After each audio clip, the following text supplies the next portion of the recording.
Primer de tot, volia donar les gràcies a totes aquelles persones que m'han ajudat a fer possible aquest treball, als meus professors, família i amics, perquè sense ells no hauria sigut possible.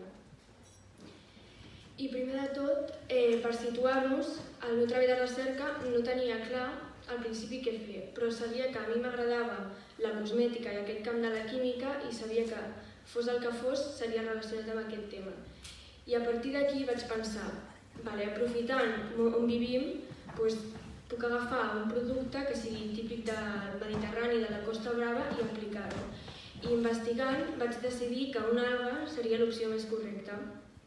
I just a Lloret de Mar, com és part del Mediterrani, vaig trobar una alga, que és la Phistosella mediterrània, i que aquesta es pot utilitzar en la cosmètica. Llavors, a partir d'aquesta alga vaig basar tot el meu treball i com funcionaria el producte, la temperatura i altres factors.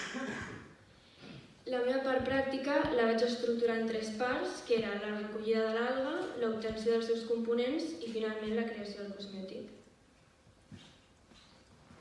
El dia 28 de juliol de 2018 vaig anar a la platja Santa Cristina, una platja de Lloret de Mar, on a uns pocs metres de profunditat, 1 metre o 2, es troba aquesta alga enganxada a les roques. Llavors jo vaig agafar-la i després a casa congelar-la per conservar-la. El següent pas era obtenir els seus components en un líquid, perquè com que tenia l'alga de manera sòlida, el que volia era tenir un líquid per poder-lo posar a la crema. I per això vaig agafar l'alga que havia congelat, la vaig assecar i triturar per barrejar-la amb dissolvent. Una vegada això ho vaig ficar a la Thermomix, que de manera simple és com un agitador que s'utilitza en química per moure dissolucions i productes. I a la Thermomix, després de 2 hores a 50 graus, vaig aconseguir traspassar les propietats de l'alga al sòlid al líquid. El dia següent el que volia era separar amb una malla les 2 fases, la líquida i la sòlida, i deixar-ho en un embut de decantació. Una vegada l'embut, vam deixar que es quedés al final de tot l'embut les possibles parts de sòlid que ens quedava. I aquí ja és quan vaig anar als laboratoris de la Universitat de Barcelona, que vam crear una fórmula farmacèutica des de zero, tenint en compte que l'extracte que jo tenia era l'ingredient principal, que es diu el principi actiu, i a partir d'aquest vaig fer que fos un 25% de la fórmula i quadrar tot l'altre fins al 100% amb altres productes bàsics que necessita un cosmètic. Amb la fórmula ja teòrica feta, vaig pesar tots els ingredients que s'assemblés de manera més exacta a la teòrica i una vegada tenia els ingredients vaig tornar a fer la fórmula real.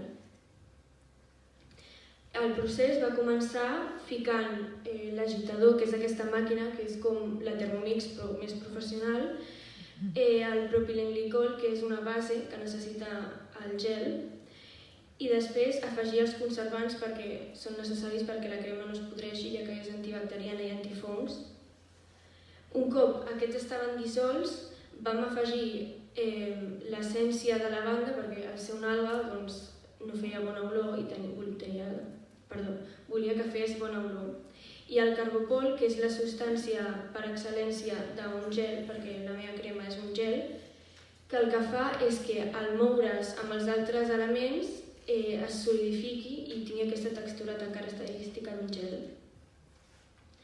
I en aquella fotografia d'allà al final podem veure com mentre s'anava removent s'anava produint l'efecte perquè es veuen les boletes que ja s'estan solidificant i s'està juntant tot. Finalment vaig afegir hidròxid de sodi per accelerar el procés i tot es va continuar removent. Finalment vaig obtindre la crema, que la tinc aquí, que és un gel que vaig crear i és hidratant, té la funció hidratant i és daurada perquè l'alga era d'aquest color.